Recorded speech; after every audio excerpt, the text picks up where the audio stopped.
Oh hi! Do you like terrain? I love terrain, so today we're going to be building a lot of it. A year or so ago, my friend Sam and I split the Rohan Stronghold kit from GW. It was still expensive, but it was the cheapest way to get a bunch of those really nice new plastic kits they put out. I painted up my half about a year ago and he never did. He just bought more. So considering I'm going to be running a tournament in a week, I decided why not blast through all of this stuff to get a full tournament's worth of terrain done in a week? What could go wrong? Spoiler, it all goes wrong. But let's start, and of course we have to start with the building. I focused on the simplest stuff first, snipping it off the sprues, cleaning up with a little knife, and gluing it together as I go.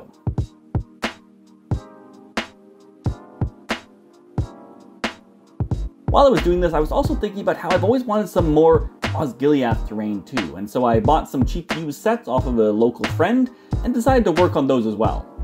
However, since they were already started, I mainly disassembled them and just started sticking them together in random ways so I could add some more height and variety to my set.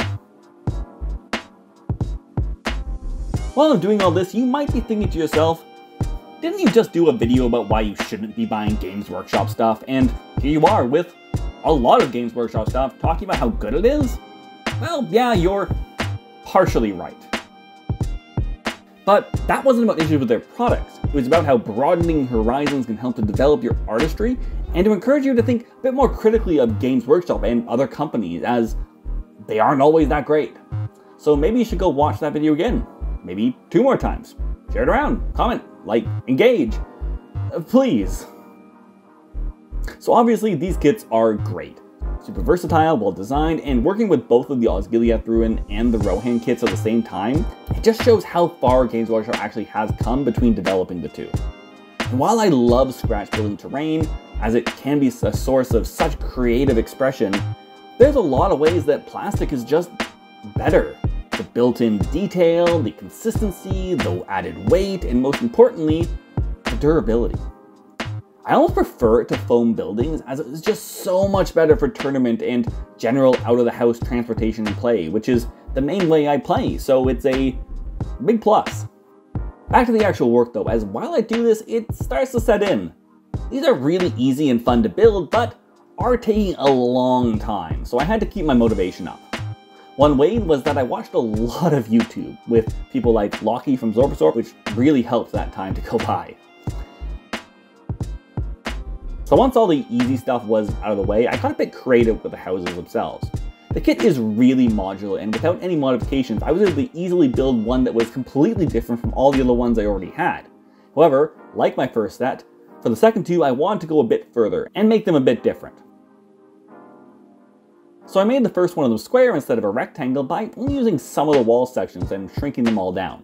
This also involved cutting the roofs down to length, and I eventually added a little raised bell tower on top of this, which was really fun. Then I decided to make an L-shaped one. This was mostly straightforward, but the roof was pretty finicky. It involved a lot of cutting, tetrising, and green stuffing, and while it's not perfect, I really love how they turned out. And on that note, I was sure to always leave the roofs removable so that you could theoretically play inside them as well, but that's never going to happen. I also like to base my Rohan buildings on a little bit of MDF by supergluing them down and adding textures with PVA and sand over top. I just found this makes them feel a lot more solid, particularly for the walls, whose bases I'm always sure to add an angled shape to so that they will still fit nicely up against each other in numerous different configurations. Because of how modular these kits are, they leave you with a lot of extras, which are great for other little projects. For the Osgiliath stuff, I actually glued a bunch of extra bits down randomly to make some nice rubble piles on some MDF pieces. And with all that, I have a confession to make. This already took me well over a week. I was already going a bit slow, and the tournament itself actually got cancelled due to attendance and continued COVID complications, as I don't know who needs to hear this, but COVID is not gone. It's still very present, very dangerous, and not going anywhere anytime soon. So, on to painting. Both of these got a base coat of grey primer I get from the hardware store, and then the Osgiliath ones got a heavy zenithal highlight of white over top. For the white, I did actually use a good hobby spray instead of the hardware one like I normally do, as white can be a bit finicky. And from here, I once again went back to a Zorpazorp video, Lockie's excellent stone painting guide, and started off by giving everything a good dry brush of white, which was easy but took, once again, a long time, as there was a lot of terrain. But regardless of how long it takes, a big part of how I can push through this is the support from my amazing patrons. Your patience and encouragement means everything to me, and so I wanted to give you all a quick mid-video thank you. As well as our newest patron, Andrew Medbury of Medbury Miniatures, who you've probably heard of due to his fantastic 3D sculpts. And you know they'll be showing up in some future videos, so stay tuned for that. For the first pass of dry brushing done, it was on to washes, and here's where I made a bit of a mistake.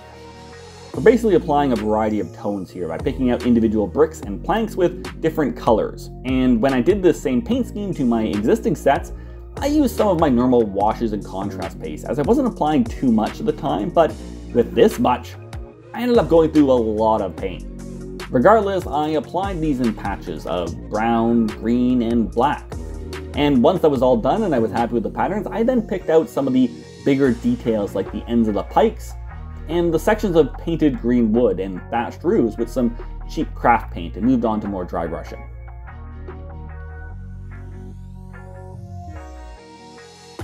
To bring in a bit more color, I first applied a bit of sporadic overbrushing with an off-white vanilla, before then going over everything again with another pass of white. With all the details brought back up, it's now time for some all-over washes. And there's no way I was using my fancy paints for this, so I decided to mix up some of my own.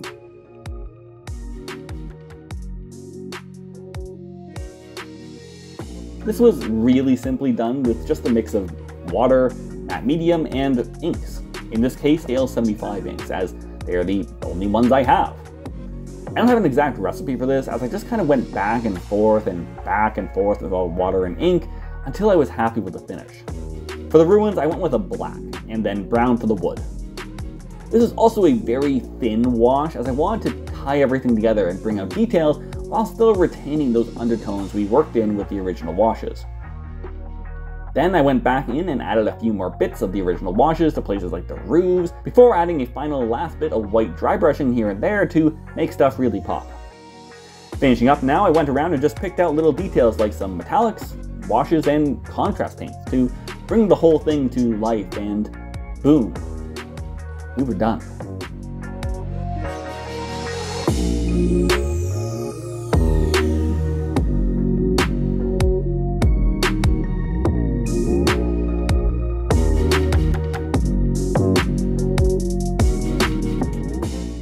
This project got way out of hand, but I have to say I love the results. I think these all look great, and while the scheme for the Rohan stuff did turn out slightly different from my original set, it's close enough that it all will work together on a table. So, whew, that was a lot, eh?